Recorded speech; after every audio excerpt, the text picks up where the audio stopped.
I decided to visit my wife's business partner to discuss our struggling finances. When I mentioned her name, he laughed and said he dissolved their partnership 3 years ago. The manila folder hit Leonard Ashford's mahogany desk with a sound that seemed too quiet for what it contained. I'd been sitting in his downtown office for maybe 90 seconds when he stopped mid-sentence, squinted at the letterhead I'd handed him, and started laughing. Not a polite chuckle. A full, confused laugh that made his assistant glance through the glass wall. "Sir," he said, and I watched his face cycle through amusement to confusion, to something like concern. "I dissolved our partnership with Diana 3 years ago. I haven't seen her since October 2021. The leather chair beneath me suddenly felt like it was tilted at the wrong angle. My wife had left for the office that morning at 7:30, same as she had every weekday for the past decade. She'd kissed my forehead, grabbed her leather portfolio, and said she had back-to-back meetings with Leonard about the Riverside project. That project, according to the man now staring at me with growing alarm, didn't exist. Neither did the partnership. Neither did anything I thought I knew about where my wife spent her days. I should back up. My name is Alex Reeves, I'm 34, and until that moment in Leonard Ashford's office, I thought I had a pretty solid handle on my life. Diana and I had been together since college, 12 years married, 14 together total. We lived in a modest 3-bedroom in Riverside Hills, drove sensible cars, took 1 vacation a year. Diana worked in commercial real estate development with Leonard, or so I'd believed, pulling in around $90,000 annually. I worked as a graphic designer from home, bringing in maybe $45,000. We weren't wealthy, but we were comfortable. Or we had been, until 6 months ago, when the medical bills started piling up after my father's stroke. Between the co-pays, the rehabilitation costs, and helping my parents keep their house, we'd burned through our savings faster than I thought possible. $23,000. Gone. I'd finally worked up the nerve to suggest Diana talk to Leonard about maybe accelerating her profit-sharing distribution or taking a temporary advance against future commissions. She'd been evasive about it for weeks, always saying, "Not the right time," or "Leonard's dealing with his own issues." So I decided to just go talk to the man myself. Save Diana the awkwardness. Handle it like adults. That's what partners do, right? Leonard was still staring at me, and I realized I'd been silent for too long. "I'm sorry," I managed, and my voice sounded strange, like it was coming from somewhere behind my left shoulder. "That's not possible. Diana's been working with you for 13 years, since before we got married." He shook his head slowly, the kind of movement that people make when they're about to deliver bad news to someone who isn't ready to hear it. "Sir, I don't know what to tell you. Diana and I did work together, yes. We had a consulting partnership for about 18 months, but she wanted to go in a different direction, and we dissolved everything in October 2021. I have the paperwork." He swiveled his monitor toward me, pulled up a scanned document. There it was. Dissolution of partnership agreement. Both signatures. Dated October 14th, 2021. 3 years, 2 months ago. "Where did you think she was working?" he asked quietly. I opened my mouth, closed it, opened it again. "Here," I said finally. "I thought she was working here. With you." Leonard Ashford leaned back in his chair, and for the first time, I saw something that looked like pity cross his face. "Mr. Reeves," he said, "I think you and your wife need to have a conversation." The drive home took 19 minutes, but I don't remember any of it. I know I got in my Subaru. I know I navigated traffic. I know I pulled into our driveway at 11:47 a.m. because I checked my phone in some desperate attempt to ground myself in concrete facts. The house was empty. Diana wouldn't be home until 6:30, same as always. I stood in our kitchen, staring at the coffee maker she'd used that morning, the mug still in the sink with a lipstick print on the rim. Revlon Super Lustrous, the same shade she'd worn for years. I knew that mug. I knew that lipstick. I knew the woman who used them. Except I didn't. I didn't know her at all. My hands were shaking when I opened her laptop. She'd left it on the kitchen counter, which she never did. Diana was meticulous about her work computer, always locked it, always took it with her. But today, maybe she'd been distracted. Maybe she'd been in a hurry. It was password protected, but I knew her passwords. We'd always been open about that stuff. Trust Falls in Love 2011, the year we got engaged. It unlocked on the first try. The email inbox loaded, and nothing looked unusual at first. Messages from her gym, from our insurance company, from her mother. Then I noticed the folder structure on the left side. Work, Ashford Consulting, dated 2018 to 2021. That matched what Leonard had said. But there were other folders. So many other folders. Work, Morrison and Blake, 2022. Work, Steadfast Solutions, 2022 to 2023. Work, Independent Contracts, 2023 to present. I clicked on the most recent one, and my stomach dropped like I'd missed a step in the dark. The emails were all from someone named Philip Torrance. Dozens of them. Hundreds. Subject lines that made my mouth go dry. Friday arrangement, usual place, 2 p.m. Deposit confirmed, $2,800. I clicked on one dated 3 weeks ago. Di, thanks for last week. Deposit went through this morning. Same time next Friday? Let me know if you need the hotel room again or if your place works. PT. Hotel room. Her place. Our place. I clicked another email, this one from September. An invoice. Diana Reeves, Consulting Services, it read. $3,200 for a strategic advisory session. It listed a date. I pulled up my phone, checked our shared calendar. September 18th, the day she'd told me she was at a conference in Seattle. I told myself I was jumping to conclusions. Consulting services could mean anything. Strategic advisory could be legitimate business terminology. I clicked through more emails, my hands now shaking so badly I could barely control the mouse. There were deposits. So many deposits. $2,800, $3,200, $2,500. Some weeks there were 2 or 3. I opened our joint checking account on my phone, looked at the statements. Every 2 weeks, like clockwork, a deposit. Diana Reeves, direct deposit, the descriptions read. Amounts ranging from $3,100 to $3,800.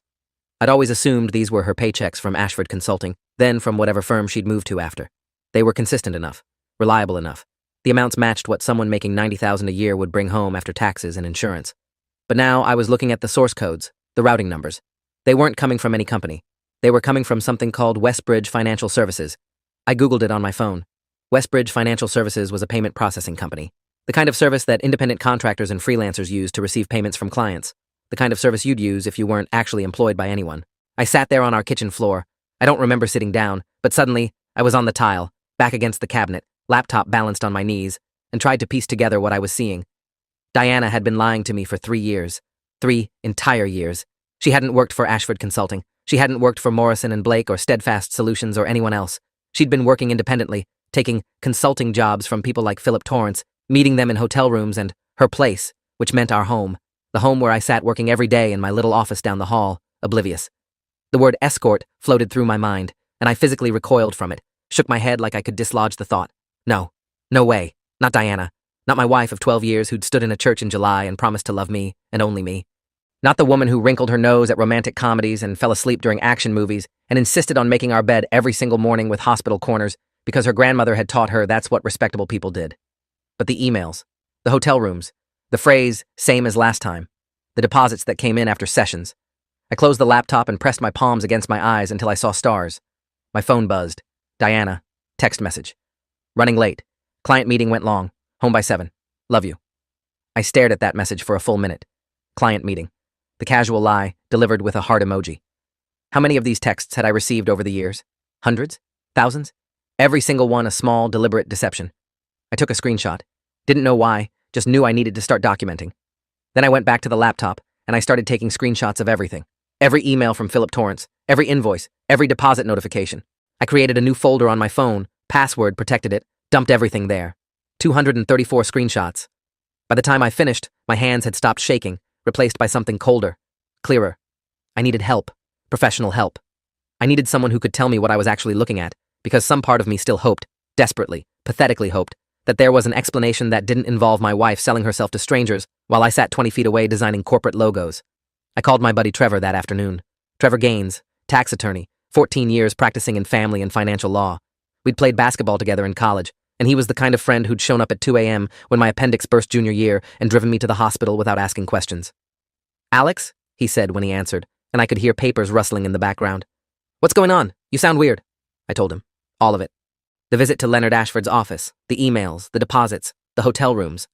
I sent him the screenshots while we were still on the phone. There was a long silence after I finished talking, the kind of silence that makes you realize your life is about to change in ways you can't take back. Alex, Trevor said finally, and his voice had shifted into his lawyer voice, careful and controlled. You need to not touch anything else on that computer.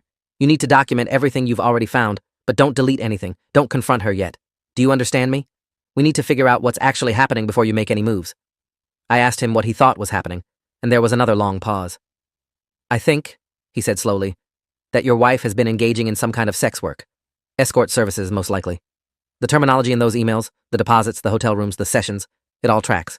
But I need to see more before I can say for certain. Sex work. The words sat in my brain like broken glass. Trevor kept talking, something about gathering evidence and consulting with a private investigator he knew, someone discreet, someone who specialized in marital infidelity cases. I wasn't really listening.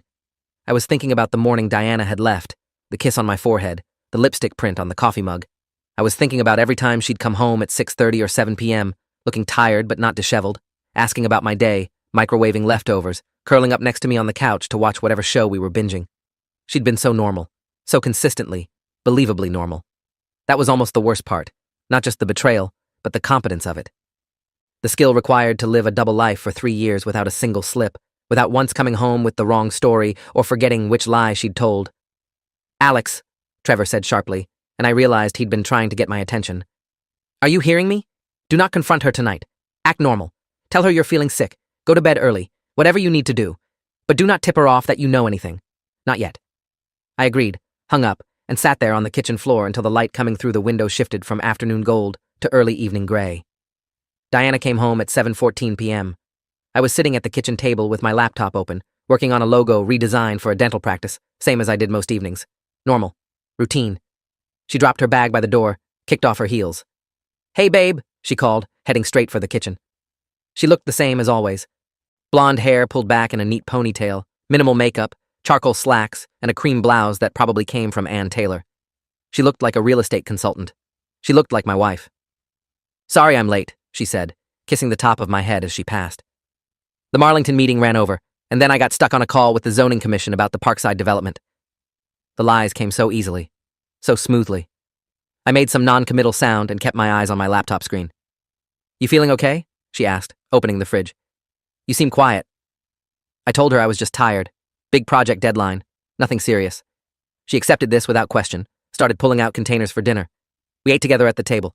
We talked about her day, all fiction, and my day, careful omissions. We loaded the dishwasher together. We watched an episode of the crime documentary series we'd been working through. At 10:30 we went to bed. She fell asleep within minutes, her breathing evening out into that familiar rhythm I'd listened to for 12 years.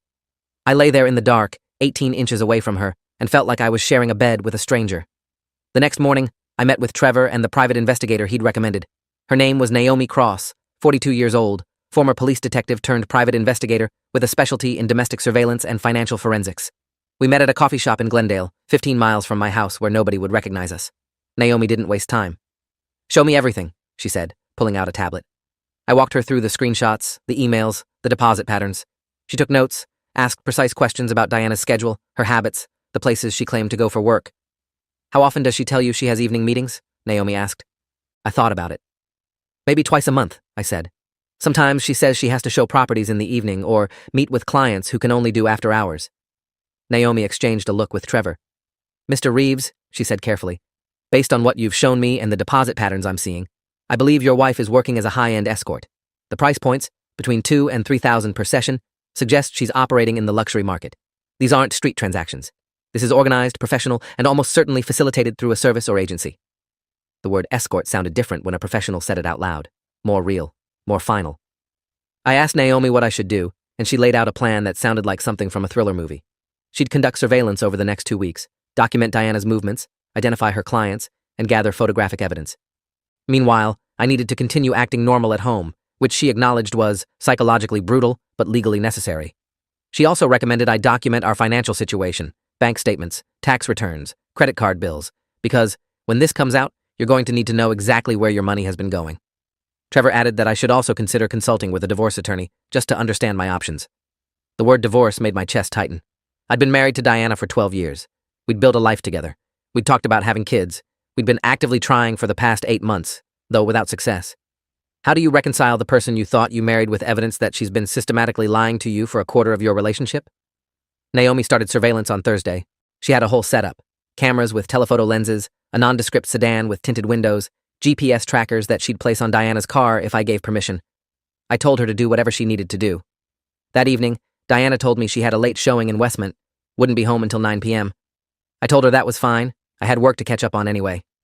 After she left, I checked the location sharing on our phones. We'd set it up years ago, one of those couple things that seemed romantic at the time, a gesture of trust and openness. The little blue dot that represented Diana moved through downtown, then stopped at a hotel, the Belmont Grand. I Googled it. 4 stars, rooms starting at $380 a night. Naomi texted me at 7:52 p.m. Subject entered hotel at 6:38 with unidentified male, approximately 50s business attire, waiting for exit. I sat in my office, staring at that text, and something shifted inside me. Up until that moment, some part of me had still been hoping for an alternative explanation. Maybe she was in some kind of trouble. Maybe someone was blackmailing her. Maybe the emails and deposits were about something else entirely. But she'd walked into a hotel with a man a client, and I knew exactly what she was doing in there. Diana came home at 9:23 p.m., hair slightly mussed but otherwise composed. "Sorry," she said, dropping her bag. "The clients were so indecisive. Wanted to see the whole property twice." She smelled like hotel soap and mint gum. I asked her if the sale went through, and she launched into an elaborate story about financing contingencies and inspection periods, details that would have sounded impressive if I didn't know they were completely fabricated. I nodded along, made appropriate sounds, and hated myself for the performance. That night in bed, she reached for me, initiated sex, and I went along with it because what else could I do? Refuse and raise suspicion? I felt sick the entire time, and afterward, lying in the dark with her head on my chest, I wondered if this was what betrayal actually felt like. Not a dramatic explosion, but a slow, cold dissolution of everything you thought was solid. The next morning, Naomi sent me photographs. Diana entering the hotel. Diana in the lobby with a silver-haired man in an expensive suit. Diana exiting 2 hours later, alone, adjusting her jacket. The photos were time-stamped, GPS tagged, undeniable. I printed them, added them to the folder that was growing thicker every day. Over the next week, the pattern became clear. Monday. Meeting with a developer in Riverside. Actually, the Belmont Grand with a different man, this one younger, maybe early 40s. Wednesday. Property inspection in Oakmont. Actually, a lunch meeting at an upscale restaurant followed by a visit to what Naomi identified as a luxury apartment that Diana apparently rented under a different name. Friday. Client dinner. Another hotel, another man. Naomi documented everything. The photos, the license plates of the men Diana met. Background checks on those men now. Philip Torrance, 51, investment banker. Gregory Whitman, 38, tech entrepreneur. Charles DeVille, 55, commercial pilot. All married, all wealthy. All meeting my wife for 2-hour blocks that always ended with a deposit hitting her Westbridge financial account within 24 hours. Trevor reviewed everything and confirmed what I already knew. Diana was running a professional escort operation, and she'd been doing it for at least 3 years, possibly longer. The money she'd been bringing home, the money I'd thought was from consulting work, the money we'd been using to pay our mortgage and buy groceries and save for the future, it was all from this. All of it. I asked Trevor what my legal options were, and he connected me with Judith Brennan, a divorce attorney with 26 years of experience in high-conflict marital dissolution cases. We met in her office on a Friday afternoon, and I walked her through everything. The evidence, the timeline, the lies. Judith listened without interrupting, taking notes in precise handwriting. When I finished, she sat back and said, "Mr. Reeves, this is going to be a complex case. Your wife has been conducting what amounts to an undisclosed business for years, failing to report income, and engaging in activity that, depending on local ordinances, may be illegal. You have grounds for divorce based on adultery, fraud, and misrepresentation. But you also need to understand that exposure of her activities will have significant consequences, not just for her, but potentially for you as well. You've been filing joint tax returns. If she hasn't been reporting this income, the IRS will come after both of you." That thought hadn't even occurred to me. I'd been so focused on the betrayal, the lies, the men, that I hadn't considered the financial implications beyond our marriage. Judith pulled up a calculator, started running numbers. If Diana had been making $3,000 to $5,000 per week for 3 years, that was somewhere between $400,000 and $700,000. Unreported income, tax evasion, potential federal charges. I went home that evening feeling like I was drowning. Diana was in the kitchen making dinner, humming along to something playing on her phone. She looked happy, relaxed. She'd just come from whatever meeting she'd actually attended. Naomi had confirmed it was another hotel visit, another client, another 2 hours that would result in another deposit. I stood in the doorway watching her, and I couldn't reconcile the woman chopping vegetables with the woman in the surveillance photos. They seemed like two completely different people occupying the same body. "You're staring," Diana said without looking up. "Something on your mind?" I told her I was just tired, same excuse I'd been using for days. She smiled, said we should go to bed early, maybe watch a movie. The casual intimacy of it, the assumption that we were still us, still the couple who'd built a life together, it was unbearable. I excused myself, said I had a work call, locked myself in my office, and tried to breathe. Trevor texted me, "Naomi has enough. Time to make a decision." The decision was whether to confront Diana privately or involve the authorities. Both options felt impossible. I chose confrontation. Not because I wanted to, but because I needed to hear her say it. I needed to hear the truth from her mouth, not just piece it together from bank statements and surveillance photos. On Sunday morning, after Diana had left for her gym session, which Naomi confirmed was actually another hotel meeting, I arranged everything I'd gathered on the kitchen table, the emails printed out in chronological order, the bank statements with deposits highlighted in yellow, the surveillance photographs in a manila folder, the invoice from Diana to Philip Torrance for consulting services. I set it all out like evidence at a trial, and then I waited. Diana came home at 11:30 a.m., carrying her gym bag, hair pulled back in a ponytail, wearing leggings and a tank top that could have actually come from a workout. She walked into the kitchen talking about how crowded the gym had been, stopped mid-sentence when she saw the table. For maybe 3 seconds, I watched her face cycle through confusion, recognition, and calculation. Then she went very still. Alex, she said quietly. That was it. Just my name. I asked her to sit down. She sat. I sat across from her. The printed emails were between us like a border neither of us could cross. I visited Leonard Ashford, I said, and my voice sounded calm, which surprised me. He told me you haven't worked for him in 3 years, so I started looking into where your paychecks were actually coming from. Diana's face had gone pale, but she didn't say anything. I pushed the bank statements toward her. Westbridge Financial Services. Do you want to tell me what that is? She looked down at the papers, then back up at me. Alex, let me explain. I told her to go ahead.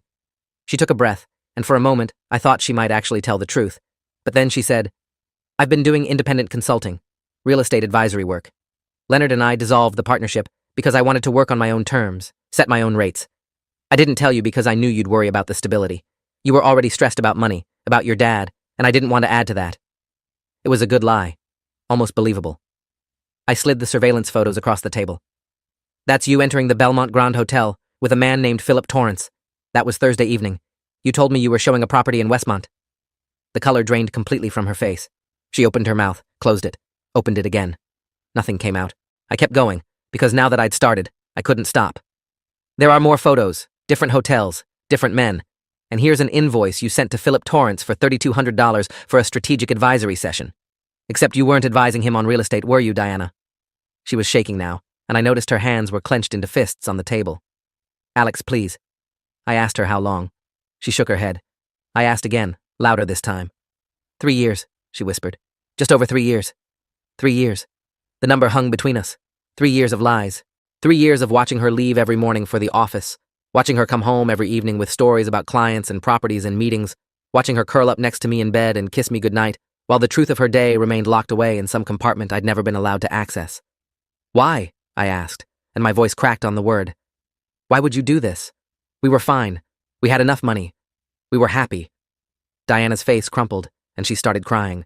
Real tears, not the controlled kind, but the messy, gasping kind that made her whole body shake. We weren't fine, she said between sobs. We were drowning. Your income was inconsistent. My income from Leonard wasn't enough, and every month we were cutting it closer and closer. I couldn't see a way out. Then someone approached me at a real estate conference, told me about an opportunity to make real money, and I thought it would just be temporary. Just until we got ahead. But the money was so easy, and it kept coming, and I kept taking it, and then 3 years went by and I didn't know how to stop.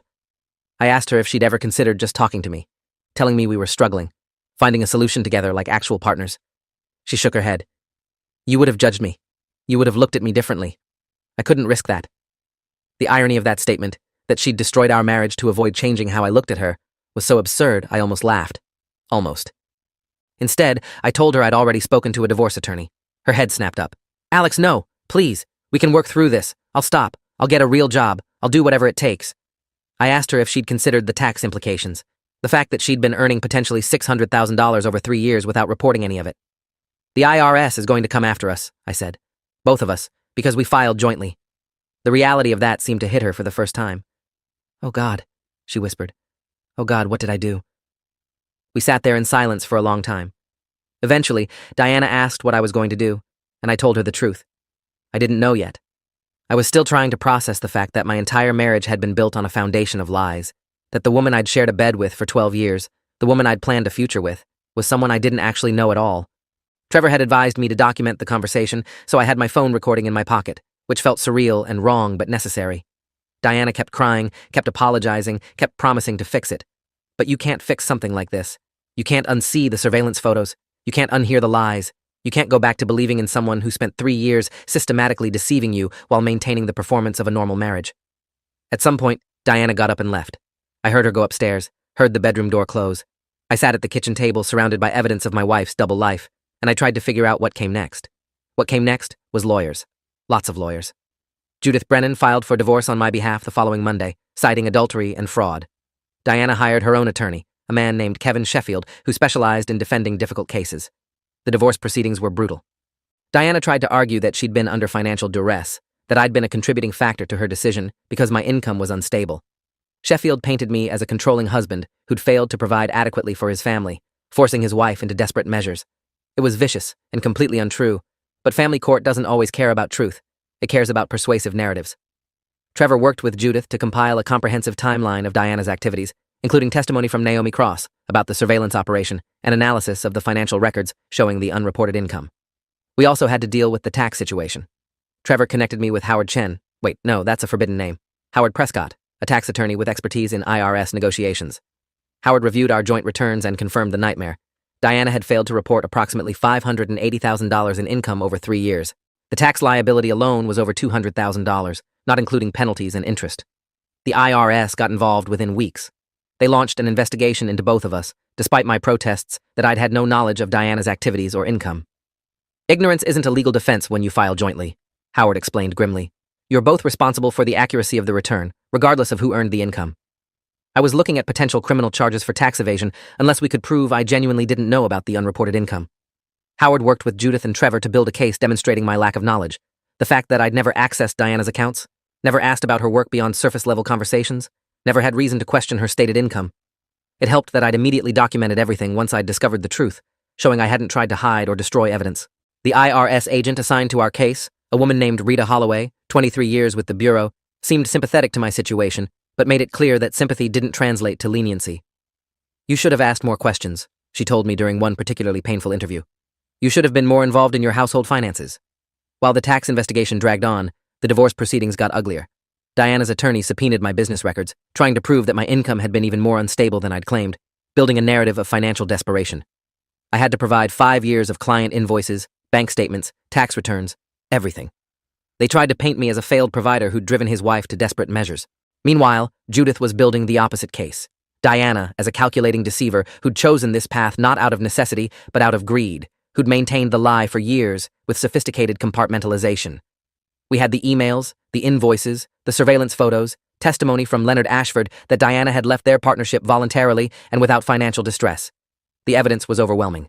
But Diana's attorney kept pushing, kept trying to find angles. At one particularly hellish deposition, Sheffield asked me if I'd ever suspected Diana was lying about her work. I said no. He asked if that made me negligent.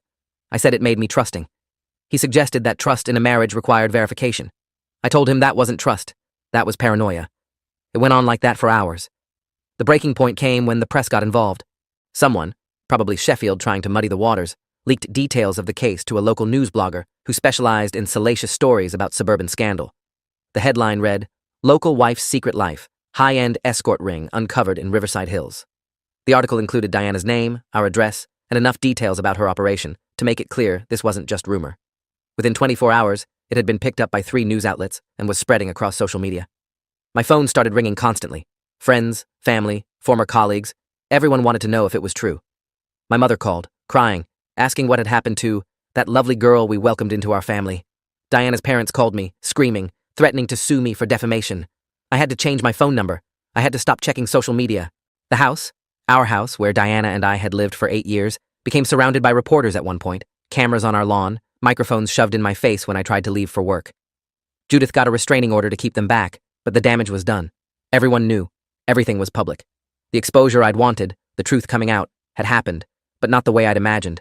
It wasn't satisfying. It was humiliating. Diana's operation fell apart completely once the publicity hit. The men she'd been seeing, the investment bankers, the tech entrepreneurs, the commercial pilots, they all disappeared. Some of them got exposed too when their names appeared in court documents. Philip Torrance's wife filed for divorce. Gregory Whitman lost a major investor deal when his involvement came out. The ripple effects were massive. Diana herself became unemployable. Her real estate license was suspended pending an ethics investigation. Nobody wanted to hire a woman whose face had been plastered across the news with the word escort attached to it.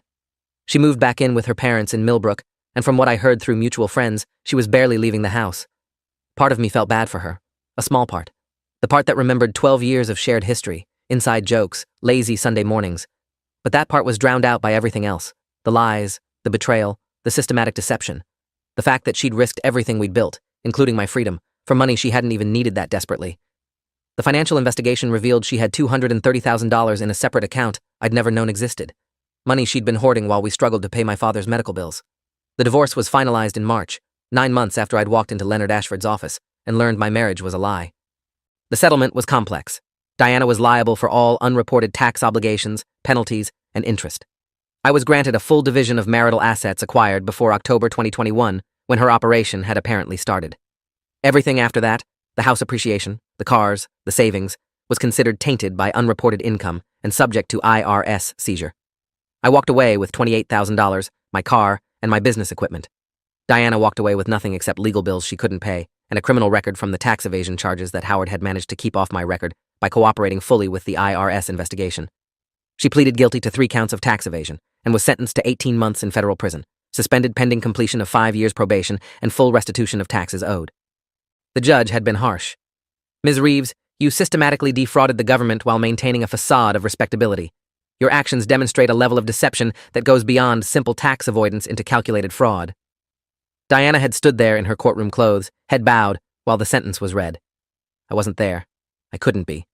Trevor attended on my behalf and sent me a transcript later. I moved into a 1-bedroom apartment in Glendale, about 20 miles from where Diana and I had lived. It was small, nothing special, but it was mine, and it was honest. No hidden accounts, no secret lives, no carefully maintained lies. Just me and my graphic design work and the slow process of rebuilding a life I thought I'd already built. Trevor checked in regularly, made sure I was eating, made sure I wasn't spiraling. Naomi Cross sent me a card that said simply, "You did the right thing. It doesn't feel like it yet, but you did." I wasn't sure about that. Wasn't sure. Some days I felt vindicated. Diana had been exposed, faced consequences, and I'd been cleared of criminal wrongdoing. Other days I felt hollowed out, like someone had removed something essential from my chest and forgotten to replace it. I'd lost my wife, my home, my savings, and my faith that I could actually know another person. That seemed like a steep price to pay for being trusting. But Trevor kept reminding me that I hadn't done anything wrong. "You were a faithful partner who believed what your wife told you," he said. "That's not a character flaw. That's what marriage is supposed to be." 6 months after the divorce, I got a message from Diana. It came through a mutual friend. We'd blocked each other on everything else. She wanted to apologize, wanted to explain, wanted me to understand that she'd never meant for things to go so far, that she'd been trapped in a situation she couldn't escape, that she still loved me and always had. I read the message twice, then deleted it. There was nothing she could say that would change what had happened. No explanation that would make the lies acceptable. No apology that would give me back 3 years of authentic partnership instead of performance. She'd made her choices. She'd calculated the risks. She'd decided that maintaining her secret life was more important than maintaining our marriage. And now she was living with the consequences, same as I was living with mine. The only difference was that my consequences came from trusting someone I loved. Hers came from betraying that trust systematically and without remorse until she got caught. I let the mutual friend know I didn't want any further contact, and that was the last I heard from Diana. Today, right now, I'm sitting in my small apartment with a cup of coffee and a new project deadline, and I'm okay. Not great, not healed, but okay. I've started dating someone new, a woman named Catherine who works in medical research and has her own story about betrayal and recovery. We take things slow. We're honest about our damage. We don't make promises we can't keep. It's different from what I had with Diana. Less intense, maybe, but more solid, more real. I've learned to trust my instincts again, to ask questions without apologizing for it, to understand that healthy relationships don't require blind faith. They require transparency. Catherine showed me her bank statements on our 5th date without me asking, laughing at her own eagerness to prove she wasn't hiding anything. "I know this is weird," she'd said, "but I need you to know you can trust me." I'd appreciated that. I'd needed that. And slowly, carefully, I'm building something new, something honest. The lawyers tell me Diana completed her probation and moved to Arizona to start over somewhere nobody knows her story. I hope she found whatever she was looking for. I hope it was worth it. Because from where I'm sitting, with everything I lost and everything I learned, I know one thing for certain. The truth is always worth finding, even when it destroys everything you thought you knew. Especially then. The story ends there, in that small apartment, with coffee getting cold and a new project deadline, and the understanding that some betrayals change you permanently, but don't have to destroy you. I didn't need revenge. The truth did work for me. Diana lost her marriage, her reputation, her freedom, and her carefully constructed double life. All I lost was my illusions. And honestly, that might have been the better deal. Thanks for watching till the end. Make sure to subscribe and like to not miss the next story.